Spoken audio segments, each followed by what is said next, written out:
Student, first lecture में हमने बतलाया था रेस्पिरेटरी सिस्टम के बारे में। उसमें हम लोगों ने देखा था कि नेज़ल कैविटी क्या होता है, नेज़ल कैविटी के कौन कौन से पार्ट होता है, ये ऑलरेडी हम लोग पढ़ चुके हैं। अब जो हम लोग नेक्स्ट टॉपिक जो शुरू करने जा रहे हैं वो है फायरिंग्स, इसके बाद लैरिंग्स और आगे बढ़ेंगे। तो फायरिंग्स जो होता है उस पर हम लोग फोकस करें। फायरिंग्स को 3 पार्ट्स में बांट कर स्टडी करेंगे। ये नेज़ल कैविटी जो है उसका जो इनर पार्ट जो है उसको कहते हैं इंटरनल नेयर्स, वो खुलता है फायरिंग्स में, तो नोसोफायरिंग्स में। वहाँ ओरोफायरिंग्स, उसके बाद ओरोफायरिंग्स है और ओरोफायरिंग्स के बाद है लैरिंगोफायरिंग्स। तो ये 3 टाइप ऑफ फायरिंग्स। फायरिंग्स जो है एक ऐसा जगह है जहाँ पर नज़ल कैविटी और माउथ कैविटी दोनों मिलता है, तो उस जगह को हम लोग कहते हैं फायरिंग्स। अब हम लैरिंग्स की बात करते हैं। एडम्स एप्पल, लैरिंग्स को एडम्स एप्पल कहते हैं। एडम्स फर्स्ट मैन है और वो एप्पल खा रहे तो फंस गया, वहीं पर फूल गया, इसको एडम्स है ना। तो देखिए बाइबल के अनुसार फर्स्ट मैन एडम्स और फर्स्ट औरत जो है वो कौन है, यू। हिंदू धर्म के अनुसार देखा जाए तो मनु और श्रद्धा या मनु और शत्रुपा, तो ये है। इसके बाद मुस्लिम धर्म के अनुसार देखें तो उसमें आदम और बीबी हवा है ना। फर्स्ट मैन जो थे आदम।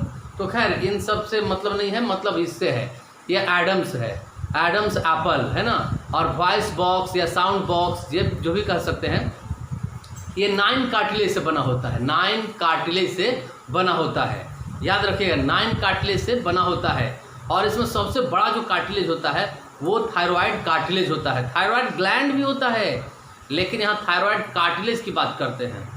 तो देखिए थायराइड कार्टिलेज सबसे बड़ा कार्टिलेज है और ये जो कार्टिलेज है ये इनकम्प्लीट रिंग की तरह होता है, इनकम्प्लीट रिंग की तरह होता है।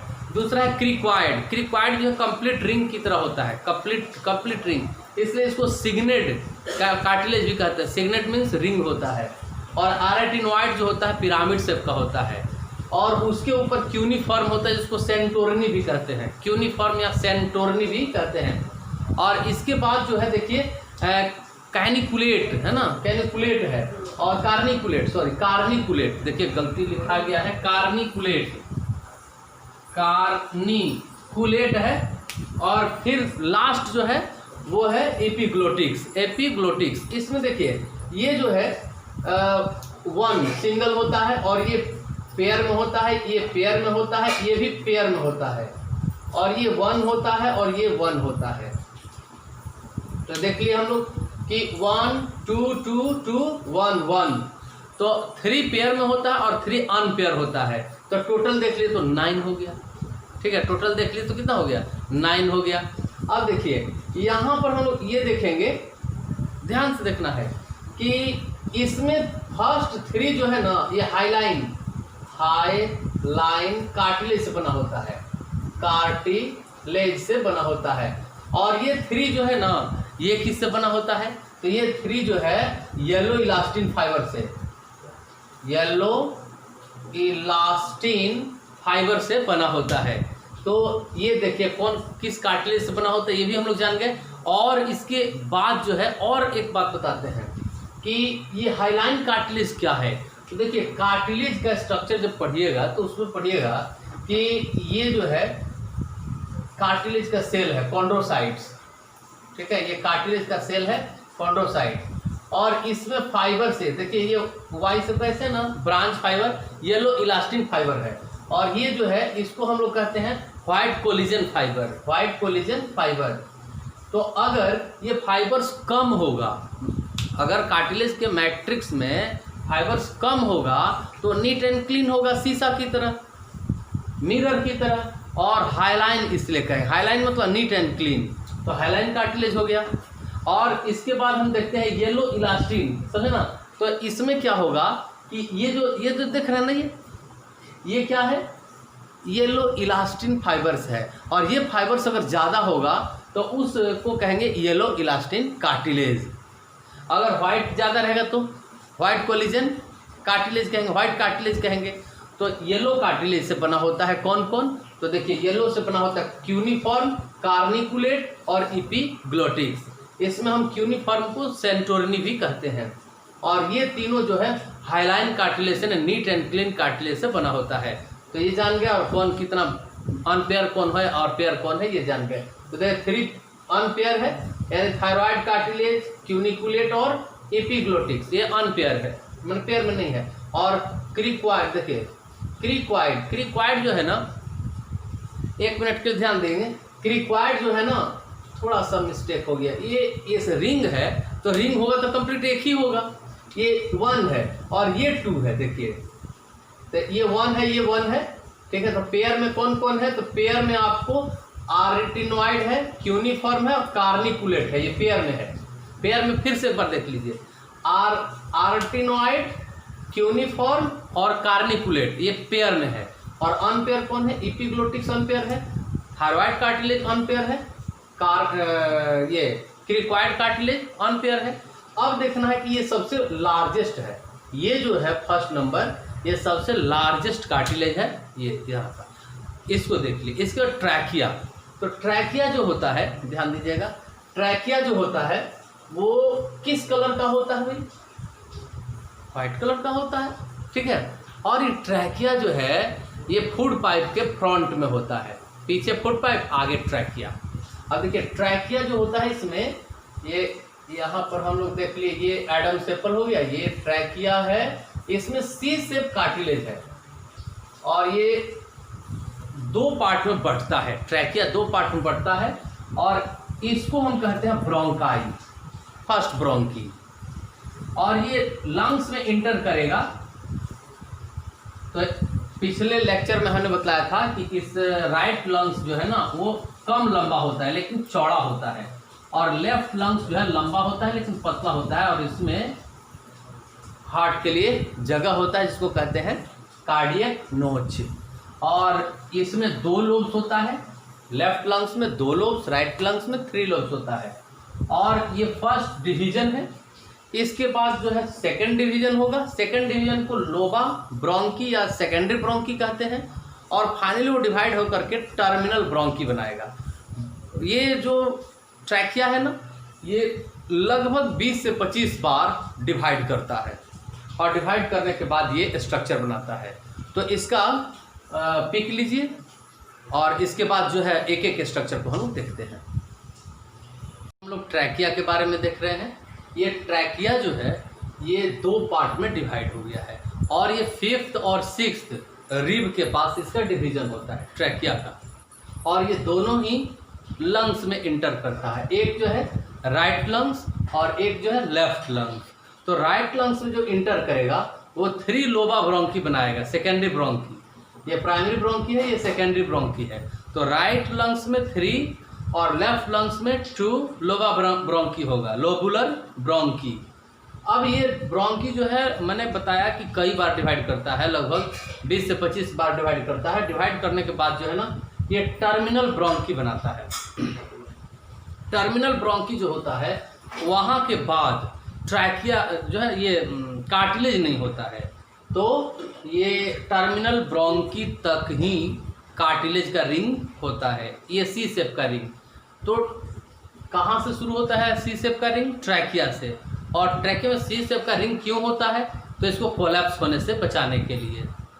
अब टर्मिनल ब्रोंकी के बाद जो है रेस्पिरेटरी ब्रोंकी है, यहाँ जो है यहाँ से गैसियस एक्सचेंज शुरू हो जाता है, और ये जो है यहाँ टर्मिनल ब्रोंकी तक, देखिए टर्मिनल ब्रोंकी तक जो है यहाँ पर रेस्पिरेटरी गैस का एक्सचेंज नहीं होता है, सिर्फ गैस जो है रेस्पिरेटरी गैस उसका कंडक्शन होता है, ट्रांसपोर्टेशन होता है।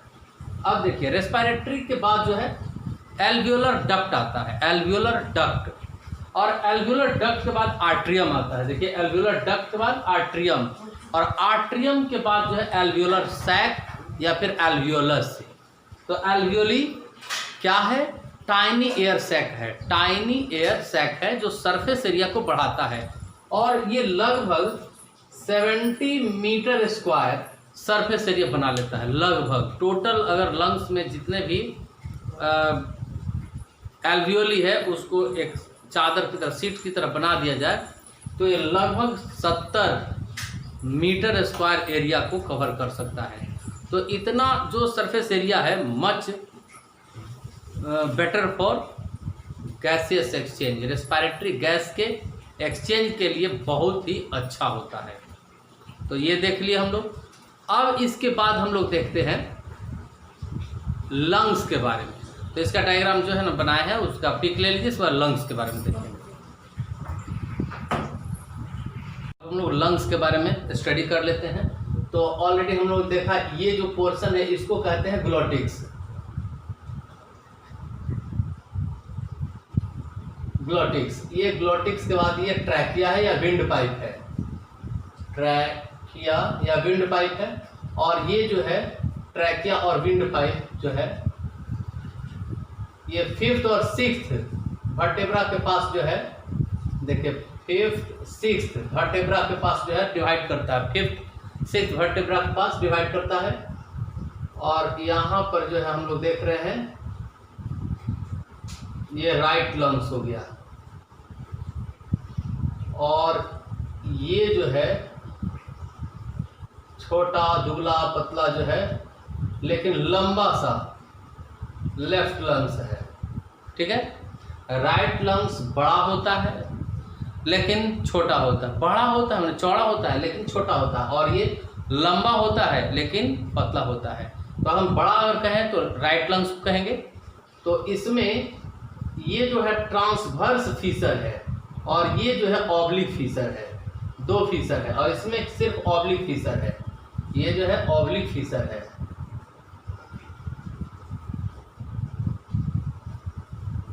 और इसमें जो है ये ट्रांसवर्स या हॉरिजॉन्टल फीसर भी कह सकते हैं, ट्रांसवर्स फीसर, और ये ऑब्लिक है, ऑब्लिक फीसर।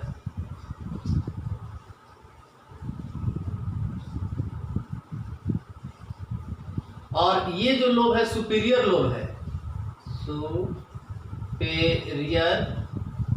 लोब, और ये मिडिल लोब है,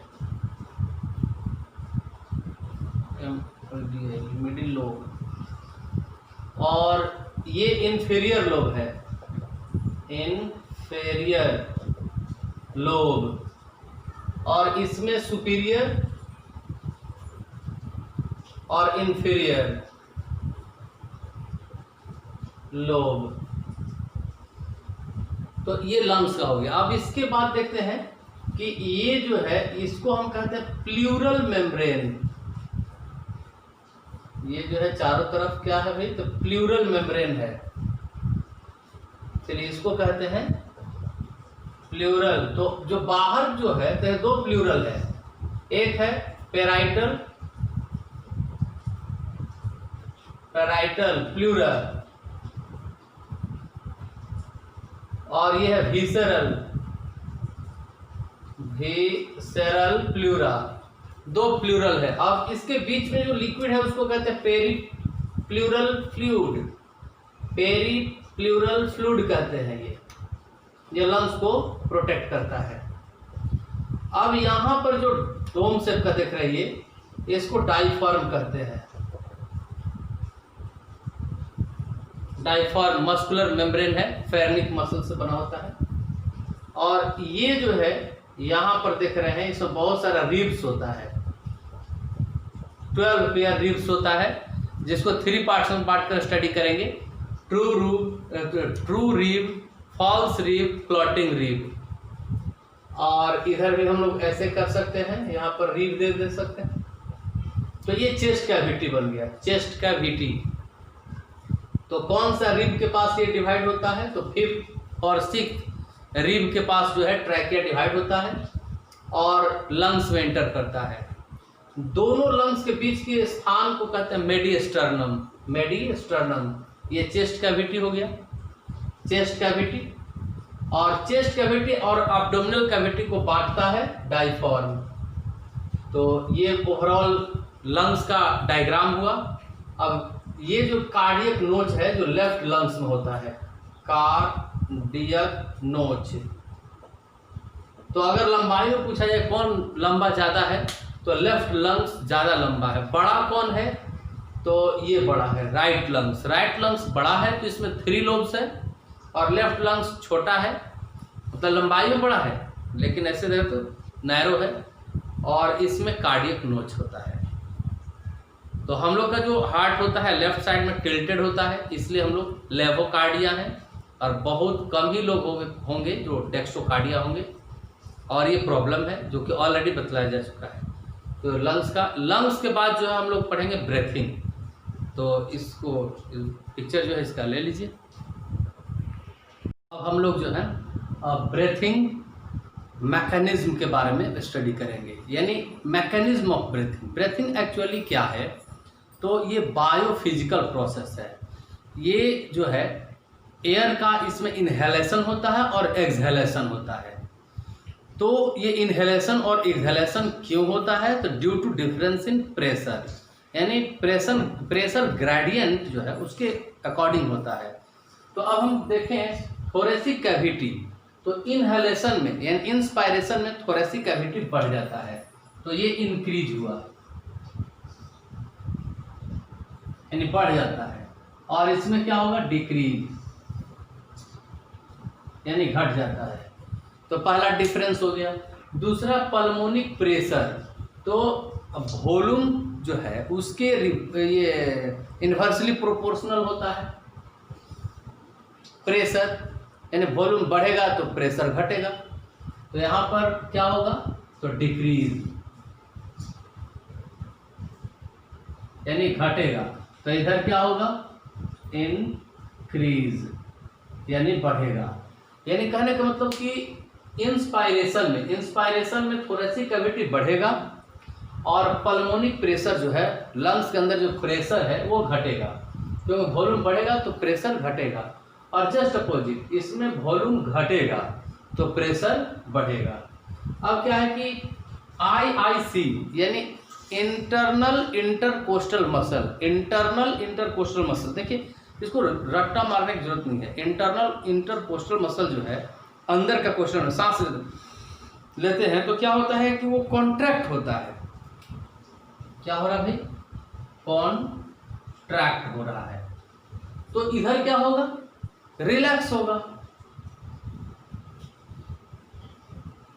इसमें रिलैक्स होगा। इंटरनल इंटरकोस्टल मसल जो है इसमें कॉन्ट्रैक्ट होगा, इसमें रिलैक्स होगा। अब क्या होगा कि जब इंटरनल इंटरकोस्टल मसल जो है, देखिए इंटरनल इंटरकोस्टल सांस लेते हैं तो क्या रहेगा भाई, ये दोनों में रिलैक्स रहेगा। इंटरनल इंटरकोस्टल मसल जो है इधर तो रिलैक्स रहेगा ही, इधर भी क्या रहेगा, रिलैक्स रहेगा। दोनों कंडीशन में क्या रहेगा, रिलैक्स रहेगा। इंटरनल इंटरकोस्टल मसल सांस लेते समय सांस, हाँ लेकिन हाँ ये कॉन्ट्रैक्ट होता है। कब कॉन्ट्रैक्ट होता है, जब हम फोर्सफुल एक्सहेलेशन करते हैं, जोर से एक्सहेलेशन बाहर एयर को करते हैं, तो इंटरनल इंटरकोस्टल मसल जो है वो कॉन्ट्रैक्ट होता है। वरना सांस लें या नॉर्मली सांस छोड़ें तो इंटरनल इंटरकोस्टल मसल जो है वो रिलैक्स रहता है। अब है एक्सटर्नल इंटरकोस्टल मसल, जो सांस लेते हैं तो ये क्या होता है, कॉन्ट्रैक्ट होता है। और रिब को क्या करता है, तो अपवर्ड और आउटवर्ड बढ़ाता है। अपवर्ड ऊपर की ओर और आउटवर्ड ये खींचता है, जिसके कारण चेस्ट कैविटी जो है बढ़ जाता है। तो एक्सटर्नल इंटरकोस्टल मसल जो है वो कॉन्ट्रैक्ट होगा, इसमें कॉन्ट्रैक्ट होगा और इसमें ये रिलैक्स, ठीक है। जब सांस छोड़ेंगे तो ये रिलैक्स करेगा। इसके बाद डायफ्राम जो है वो इनहेलेशन में फ्लैट हो जाएगा, ठीक है, फ्लैट हो जाएगा और इसमें डोम शेप का रहेगा, डोम शेप का रहेगा। अब आइए मूवमेंट ऑफ एयर किधर मूव करेगा, तो इनसाइड लंग्स, इनहेलेशन में इनसाइड लंग्स और इसमें out of lung, outside lung, ठीक है, आउटसाइड एंड लंग के बाहर एयर जाएगा। अब देखिए कौन एक्टिव है और कौन पैसिव है। तो ये जो एक्सहेलेशन है, इनहेलेशन, ये एक्टिव प्रोसेस है, एक्टिव प्रोसेस है। इसमें एनर्जी लगता है, जैसे सांस लेते हैं तो इसमें एनर्जी लगता है, छोड़ने में थोड़ी एनर्जी लगता है, अपने आप लगता है कि निकल गया पूरा एयर। तो ये पैसिव है, ये क्या है, पैसिव है। तो ये डिफरेंस हो गया इनहेलेशन और एक्सहेलेशन में। तो इनहेलेशन और एक्सहेलेशन में क्या अंतर है ये हम लोग देख लिए। पहला क्या है कि थोरेसिक कैविटी जो है इनहेलेशन में बढ़ता है और प्रेशर जो है वो घटता है, और इसमें थोरेसिक कैविटी घटता है तो प्रेशर बढ़ता है। और इसमें इंटरनल इंटरकोस्टल मसल दोनों में रिलैक्स करता है, दोनों में रिलैक्स करता है। कॉन्ट्रैक्ट कब होगा, जो फोर्सफुल एक्सहेलेशन होगा पूरा जोर से, तो उसमें इंटरनल इंटरकोस्टल मसल कॉन्ट्रैक्ट होता है। अदरवाइज सांस नॉर्मली ले रहे हैं छोड़ रहे हैं तो उसमें वो रिलैक्स ही रहता है। कौन, इंटरनल इंटरकोस्टल मसल। और कोस्टल मसल है क्या एक्चुअली, तो ये जो रिब है, रिब के बीच में जो मसल है उसी को कहते हैं। तो इन साइड ऐसे जुड़ा रहेगा तो इंटरनल इंटरकोस्टल मसल, और आउटसाइड से जुड़ा रहेगा तो एक्सटर्नल इंटरकोस्टल मसल। दो रिब के बीच में है इसलिए इंटरकोस्टल मसल कहते हैं। बाहर से जुड़ा रहेगा तो एक्सटर्नल, अंदर से जुड़ा रहेगा तो इंटरनल। इसके बाद हम लोग देखें कि एक्सटर्नल इंटरकोस्टल मसल केवल रिलैक्स कॉन्ट्रैक्ट होता है जब सांस हम लोग लेते हैं, बाकी रिलैक्स रहता है। और डायफ्राम जो फ्लैट हो जाता है, देखिए यहाँ पर डायफ्राम कैसा सीधा है, इसमें सीधा है डायफ्राम, और इसमें डोम शेप का है, देख रहे हैं। इसमें चेस्ट कैविटी बढ़ा है इनहेलेशन में, इसमें क्या है देख रहे हैं, घट गया है इनहेल। तो डायग्राम के माध्यम से देख रहे हैं, और अनुभव करेंगे ना तो पता चलेगा कि कौन कॉन्ट्रैक्ट हो रहा है कौन रिलैक्स हो रहा है। तो इसका पिक ले लीजिए, और इसके बाद जो हम लोग वॉल्यूम, रेस्पिरेटरी वॉल्यूम और रेस्पिरेटरी कैपेसिटी को देख लेते हैं।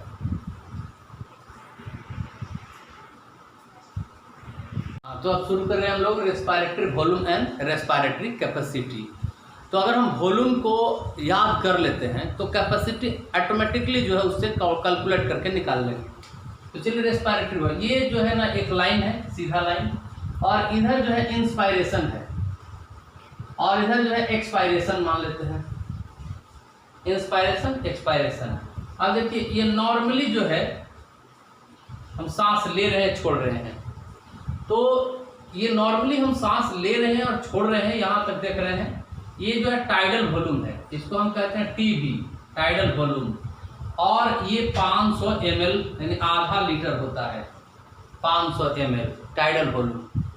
इसके बाद जो है हम टाइडल वॉल्यूम मान लिया कितना लिए, और इसके बाद भी नॉर्मली सांस मान लिया नॉर्मली सांस लिए, इसका पूरा जोर से ये हम सांस इतना तक ले लिए।